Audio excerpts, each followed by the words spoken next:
दोस्तों share market से पैसा कमाना हर कोई चाहता है, बट क्या आपको पता है कि शेयर मार्केट में भी तमाम तरीके के शेयर होते हैं। तो आपका पैसा किस जगह लगा के बनेगा और वो कौन कौन सी जगह है जहां पे अगर आप पैसा लगाते हैं तो यहाँ पे ऑप्शन बहुत सारे हैं, बट आपका पैसा जल्दी तरीके से ग्रो करेगा। तो इसी को हम लोग बोलते हैं वैल्यू इन्वेस्टिंग। तो अगर आपको भी जानना है वैल्यू इन्वेस्टिंग के बारे में तो आप बिल्कुल सही वीडियो में आ चुके हैं, क्योंकि आज मैं आपको डिटेल में बताऊंगा कि वैल्यू इन्वेस्टिंग बोलते किसको है और अगर आपको वैल्यू इन्वेस्टिंग करनी है तो आपको किन किन चीजों का ध्यान देना चाहिए। नमस्कार दोस्तों, मैं सीए सत्यम गुप्ता एक बार फिर से आप सभी का स्वागत करता हूं हमारे इस चैनल में जिसका नाम है द सीए कपल।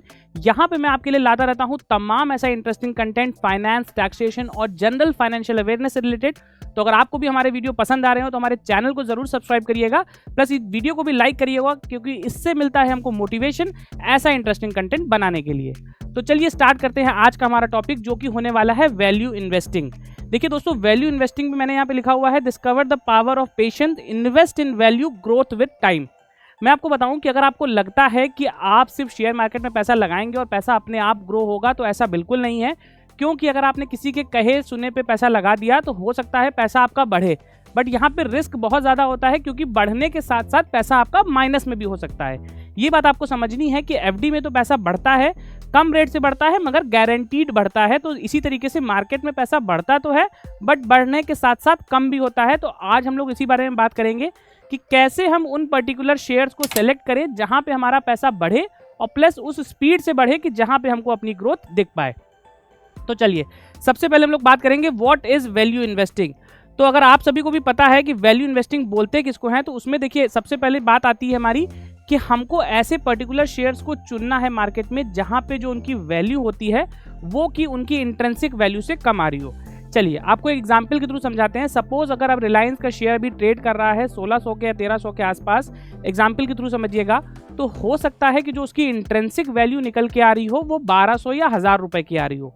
तो ऐसे केसेस में अगर कोई पर्टिकुलर शेयर अपनी इंट्रिंसिक वैल्यू के ऊपर ट्रेड करता है और उसको अगर आप बाय करते हैं तो आपने उसको महंगे रेट पे खरीदा हुआ है। आप एक बात और समझिए कि अगर मैं आपसे कहूं कि सेब है तो उसका पर्टिकुलर प्राइस 200 या 250 रुपए चल रहा है। सेब कितना भी खराब क्यों ना हो जाए वो आलू के रेट में आपको नहीं मिलेगा, मतलब 10-20 रुपए के रेट में नहीं मिलेगा। बट मार्केट में कभी कभी ऐसा होता है कि किसी सेंटिमेंट की वजह से या किसी न्यूज़ की वजह से जो शेयर का प्राइस होता है वो उसकी इंट्रिंसिक वैल्यू से भी नीचे आ जाता है। तो ऐसे केसेस में आपको मार्केट में उन्हीं शेयर्स को ढूंढना है जो कि अपने इंट्रिंसिक वैल्यू से नीचे ट्रेड कर रहे हैं, क्योंकि ऐसे शेयर्स में आप पैसा अगर लगाते हैं तो आपको फ्यूचर में बड़ी ग्रोथ देखने को मिल सकती है। इसी को हम लोग बोलते हैं वैल्यू इन्वेस्टिंग। देखिए प्राइस जो भी किसी चीज़ का आप पे करते हैं वो उसकी जो डिमांड होती है उसके ऊपर भी डिपेंड करता है। तो अगर आप किसी जगह के एग्जाम्पल समझे, पानी की एक बोतल होती है, वो आप जनरल किसी दुकान पे जाएंगे तो हो सकता है 10 से 20 रुपए में आपको मिल जाए, बट उसी पानी की बोतल का प्राइस जब आप एयरपोर्ट पे जाते हैं तो वो चेंज होकर 60-70 रुपए हो जाता है। फ्लाइट में जब जाके उसको आप ऑर्डर करते हैं तो हो सकता है आपको 150 रुपए की सेम बोतल मिले।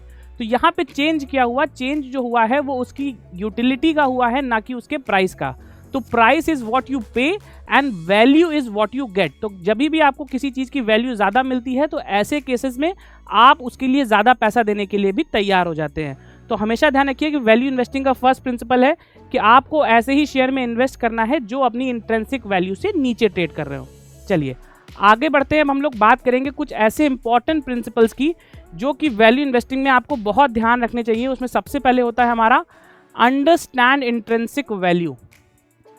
तो दोस्तों देखिए इंट्रिंसिक वैल्यू समझना आपको कैसे, मैंने आपको एग्जांपल के थ्रू समझाया कि यहाँ पे जो पर्टिकुलर शेयर्स होते हैं अगर आप उनकी इंट्रिंसिक वैल्यू कैलकुलेट कर लेते हैं तो ऐसे केसेस में आपको इजी तब पड़ेगा जब आप उस शेयर की बैलेंस शीट, उस कंपनी की बैलेंस शीट, फाइनेंशियल्स को पढ़ना सीखेंगे, क्योंकि तभी आप इंट्रिंसिक वैल्यू को कैलकुलेट कर पाएंगे।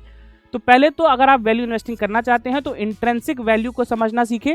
उसके बाद में सेकेंड कॉन्सेप्ट जो आता है वो होता है मार्जिन ऑफ सेफ्टी। मैं आपको ये बिल्कुल एडवाइस नहीं करूंगा कि अगर आपने इंट्रिंसिक वैल्यू कैलकुलेट कर ली है और जब भी शेयर आपको उसके आसपास दिखे आप उसको बाय कर लीजिए। मतलब अगर 1000 रुपए का शेयर मार्केट में ट्रेड हो रहा है, उसकी इंट्रिंसिक वैल्यू 800 रुपए आ रही है, तो आपको ये बिल्कुल नहीं करना है कि 800 रुपए पे आते ही आप उसको बाय करेंगे। आपको करना क्या है, आपको उसमें एटलीस्ट 10 से 15% का मार्जिन ऑफ सेफ्टी ऐड करना है, क्योंकि ये जो मार्जिन ऑफ सेफ्टी होता है ये आपको लेवरेज प्रोवाइड करता है कि अगर आपकी कैलकुलेशन में थोड़ी बहुत गलती रह गई है फिर भी आप उसको हाई रेट पे बाय नहीं करते हैं। तो ये होता है हमारा मार्जिन ऑफ सेफ्टी। यहाँ पे आप 10 से 15% की मार्जिन ले सकते हैं। उसके बाद होता है हमारा लॉन्ग टर्म पर्सपेक्टिव। अब आप बात समझिए, आप और हम भगवान नहीं हैं। इस बात को बिल्कुल मत सोचिए कि हम और आप भगवान हैं और हम लोग कोई भी चीज़ सेलेक्ट करेंगे तो वो हमेशा ठीक होने वाली है। हो सकता है हमारे और आपके अप्रोच में कुछ गलती रह गई हो, तो इसलिए अगर आप एक लॉन्ग टर्म अप्रोच लेके चलेंगे तो कभी भी आपको नुकसान नहीं होगा। हो सकता है आपने वैल्यू इन्वेस्टिंग करी, सारी रिसर्च लगाई, सब कुछ किया और सर उसके बाद आपने ना 800 रुपये पर वो शेयर बाय कर लिया, बट यहाँ पे क्या हुआ कि आपके बिना सोचे मार्केट में आ गया कोविड, या मार्केट में हो गई इंडिया पाकिस्तान की वॉर। अगर ऐसा कुछ होता है तो उसकी ये सारी चीज़ें करने के बाद भी जो आपका शेयर है वो नीचे चला जाएगा सर। तो आप कहेंगे सर आपने जो बताया मैंने सारी चीज़ें करी बट फिर भी मेरा लॉस हो गया, वो इस वजह से हो गया क्योंकि सर आपका पर्सपेक्टिव जो है वो लॉन्ग टर्म का नहीं था। तो अगर आपको लॉन्ग टर्म पर्सपेक्टिव रखना है तभी आप वैल्यू इन्वेस्टिंग में आइए। और लास्ट में होता है सर अंडरस्टैंड बिजनेस। मैं आपको एक बहुत इंपॉर्टेंट सी बात बताऊं कि जब भी आपको बिजनेस में इन्वेस्टमेंट स्टार्ट करते हैं तो आप बिजनेस के बारे में डिटेल समझते हैं। तो इसी तरीके से अगर आप पर्टिकुलर किसी कंपनी के शेयर में इन्वेस्ट कर रहे हैं तो आप ये सोचिए कि आपको उस कंपनी का बिजनेस हैंडओवर कर दिया गया है सर। आप पूरी तरीके से उसके बारे में डिटेल में जानेंगे कि उनकी प्रोडक्शन लाइन कैसी है, वो सामान कहाँ से लेते हैं, बेचते कहाँ पे हैं और कौन कौन उनके मेजर सप्लायर्स हैं। अगर आपके पास ये सारी चीज़ों की इन्फॉर्मेशन आ गई है तभी आप इन्वेस्टमेंट स्टार्ट करेंगे। बिना बिजनेस को स्टार्ट किए अगर आपने अंडरस्टैंड करें इन्वेस्टमेंट स्टार्ट करी तो ये आपके लिए बहुत बड़ी भूल हो सकती है। अगर आपको यहाँ तक का वीडियो पसंद आया हो तो उसको शेयर ज़रूर करिएगा, क्योंकि आगे के पार्ट में मैं आपको कुछ ऐसा बताऊंगा कि हो सकता है वो चीज़ आपने नहीं सुनी हो। थर्ड पार्ट में मैं आपको बताऊंगा कुछ ऐसे एग्जाम्पल्स के बारे में जो वैल्यू इन्वेस्टिंग के बारे में आप समझ सकते हैं, क्योंकि जैसे नंबर 1 पे इसमें आ गया वॉरेन बफे का एग्जाम्पल। इन्होंने कोको कोला का जो इन्वेस्टमेंट किया हुआ था 1900 में, वो उस इन्वेस्टमेंट से इनको काफ़ी फ़ायदा हुआ था। यहीं से हमारी वैल्यू इन्वेस्टिंग की स्टार्टिंग हुई थी। तो सबसे फर्स्ट एग्जाम्पल होता है वॉरेन बफे का कोको कोला इन्वेस्टमेंट। ये इस समय इन्होंने किया था जिस समय इनके पास में मार्केट में ब्रेवरेज इंडस्ट्री को कोई ज़्यादा लोग सहारा नहीं देने वाले थे। उस समय पे इन्होंने कोको कोला में इन्वेस्ट किया और बहुत ज़्यादा मल्टीपल रिटर्न्स कमाए। उसके बाद सेकंड हो जाता है हमारा, अगर हम लोग इंडियन कॉन्टेक्स्ट में देखते हैं तो इसी में इन्फोसिस लेट 1990s में ये आया था। तो यहाँ पे इस समय बोला गया था कि मार्केट में ना IT बूम के आने की जिसको संभावना थी वो इस कंपनी के थ्रू हुई। तो जिसने जिसने इसमें इन्वेस्ट किया वहाँ पे उसको मल्टीपल ग्रोथ मिला। और लास्ट ये चीज़ ऐसी है जो आपने हम सब ने देखी होगी, 2020 का मार्केट क्रैश। यहाँ पे जो कोविड की सिचुएशन आई थी, जब मार्केट क्रैश हुआ था, बहुत सारे ऐसे रिटेल इन्वेस्टर थे जो मार्केट को छोड़ के भाग गए थे, और जो लोग अपने आप को लॉन्ग टर्म इन्वेस्टर बताते थे वो लोग भी भाग गए थे मार्केट से, क्योंकि उनका विजन लॉन्ग टर्म का था ही नहीं। तो अगर आप शॉर्ट टर्म के लिए मार्केट में आए हैं तो आप इस तरीके के इन्वेस्टमेंट को ना करें, क्योंकि आपको होगा सिर्फ लॉस। अगर आपके पास लॉन्ग टर्म अपॉर्चुनिटी है तो आप इन्वेस्टमेंट कर सकते हैं। अब मैं आपको बताने जा रहा हूं कि रिस्क मैनेजमेंट अगर आप करेंगे वैल्यू इन्वेस्टिंग में तो किस तरीके से हो सकती है। तो यहाँ पे सबसे पहली चीज़ हमको बताई गई है डाइवर्सिफिकेशन। देखिए दोस्तों, अगर आपको ना रिस्क मैनेजमेंट करना है तो डाइवर्सिफिकेशन ज़रूरी इसलिए भी है क्योंकि बिना डाइवर्सिफिकेशन करे आप पर्टिकुलर किसी एक सेक्टर में या किसी एक स्टॉक में अगर फंस गए हैं और वहाँ पे आपको ग्रोथ नहीं मिलती है, या पर्टिकुलर उस कंपनी के मैनेजमेंट में कुछ फ्रॉड निकल आता है क्योंकि आप day to day management activity का पार्ट नहीं है, तो यहाँ पे आपको गलती हो सकती है। इसलिए हमेशा डाइवर्सिफिकेशन करिए। उसके बाद है avoid long term value traps. मतलब क्या है, जो वैल्यू ट्रैप्स होते हैं, बहुत सारी कंपनियों के बारे में ये बताया जाता है कि उनकी फॉल्स वैल्यूएशन मार्केट में करी जाती है। मतलब उनकी वैल्यू हो सकता है 50 रुपये की हो, मगर जो पंप एंड डंप स्कीम चलती है उसके तहत हो सकता है कि उसमें अल्टीमेट डिमांड क्रिएट करी जा रही हो, जिससे 50 रुपये के शेयर को 100, 200, 500 के ऊपर ले जाया जाता है। तो अगर आपको लग रहा है कि कोई भी ऐसा वैल्यू ट्रैप का शेयर है तो उसमें ना फंसे। उसके बाद है रेगुलर रिव्यू।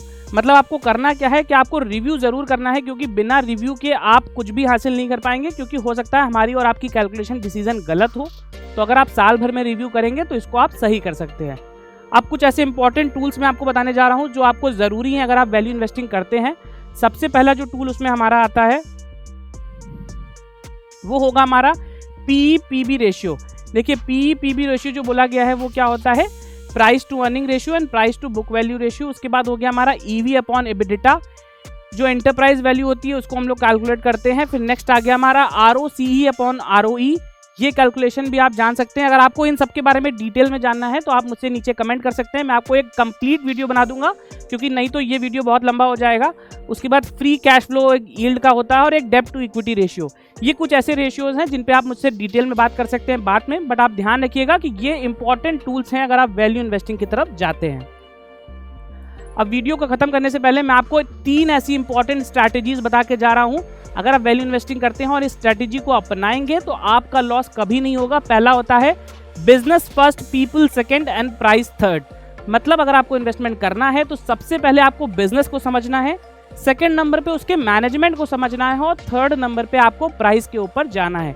आप क्या करते हैं सर, रिलायंस का शेयर 1300 पे है, मुकेश अंबानी चलाते हैं, काम क्या कर रहे हैं सर वो आपको नहीं पता, तो आप रिवर्स ऑर्डर में चलते हैं, बट आपको काम इस तरीके से करना है। उसके बाद आता है हमारे पास सेकेंड पॉइंट जो बात करता है doing less can be more impactful, swing only a few times. मतलब मार्केट में कुछ नहीं करना ही आपके लिए सबसे बड़ी बात होती है। जब सिचुएशन एवर्स होती है तो आपको चुपचाप शांति से बैठना है। ज़रूरी नहीं है कि रोज़ आप मार्केट की स्क्रीन खोलें और आप एक कोई ना कोई ट्रेड लें। अगर आप ऐसा करते हैं तो ये आपके लिए बहुत बड़ी गलती हो सकती है। और थर्ड पॉइंट हमारी बात करता है focus on downward protection. Rule number 1 is never lose your capital, और इसका एक मजेदार रूल नंबर 2 है कि नेवर फॉरगेट रूल नंबर 1। आपको करना क्या है कि आपको हमेशा डाउनवर्ड साइज के लिए प्रोटेक्शन लेना है, क्योंकि सर अपने आप को अगर आपने पैसे को बचा लिया तो भी आप पैसे को बढ़ा सकते हैं। बोला जाता है ना money saved is a money earned. तो पैसा जब तक आप कमा नहीं रहे हैं तो आप क्या कर सकते हैं, अपने पैसे को बचा सकते हैं। कभी भी किसी फर्जी स्कीम में ना फंसे जहां पे आपका पैसा गवा सकते हैं आप, क्योंकि अगर आपने ऐसा कर दिया तो आपका पैसा चला जाएगा और आप दोबारा नहीं बना पाएंगे। तो आज मैं इस वीडियो को यहीं पे एंड करता हूं। अगर आपको ये वीडियो पसंद आया हो तो उसको ज़्यादा से ज़्यादा लोगों के साथ शेयर करिए। मिलते हैं आपसे अगले वीडियो में, तब तक के लिए धन्यवाद।